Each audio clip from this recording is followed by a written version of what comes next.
સુરતના મોટા વરાછાની મારુતિધામ સોસાયટીમાં રેઠાણક વિસ્તારના પ્રી પ્રાઇમરી સ્કૂલ શરૂ કરવાના નિર્ણય સામે સ્થાનિકો રહીશોએ વિરોધ કરી રોષ દાખવ્યો હતો। સુરત શહેરના મોટા વરાછા વિસ્તારમાં આવેલા મારુતિધામ સોસાયટી વિભાગ 2 માં રેઠાણક વિસ્તારો નિયમો નેવે મૂકી પ્રી પ્રાઇમરી સ્કૂલ શરૂ કરાઈ હોવાનો આક્ષેપ સાથે સ્થાનિક રહીશોએ વિરોધ પ્રદર્શન કર્યું। ખાસ કરીને મહિલાઓ મોટી સંખ્યામાં રસ્તા પર ઉતરી આવી હતી અને પ્રશાસન તેમજ સ્થાનિક લોકપ્રતિનિધિઓ વિરુદ્ધ સૂત્રાચાર કર્યા હતા।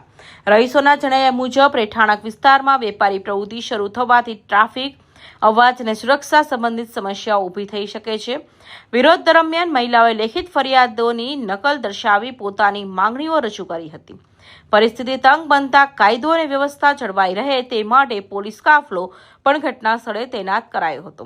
જોકે સ્થાનિકોનો આક્રોશ હજુ યથાવત રહ્યો છે અને તેના નિયમો મુજબ કાર્યવાહીની માંગ કરી રહ્યા છે। મારુતિધામ સોસાયટી મોટા વરાછા વિભાગ 2 માં રહું છું અને મારી સોસાયટીની એક રેસિડેન્ટ માટે જે બનેલી હતી, પણ તેમ છતાં તેમાં ઘણી બધી પ્રવૃત્તિઓ અનલીગલી થવા મળી છે અને એ માટે અમે એનો વિરોધ કરવા માટે ઘણી જગ્યા ઉપર એટલે જે એસએમસીમાં શિક્ષણ મંત્રીને અને ઝોન ઓફિસ ધારાસભ્યને બધાને અમે નોટિસો આપેલી છે, પરંતુ કોઈ અમને રિસ્પોન્સ આપ્યો નથી અને અમે એસએમસીમાં જ્યારે ગયા ત્યારે પણ તે લોકોએ અમને રિસ્પોન્સ આપવાની જગ્યાએ ઉલટાનું અમને એવું કીધું કે તમારી પણ સોસાયટી અલીગલી છે, એમ કરીને અમે તમારી સોસાયટીનો અંદર પાડી નાખશો એવો પણ અમને એ લોકોએ કીધેલું છે।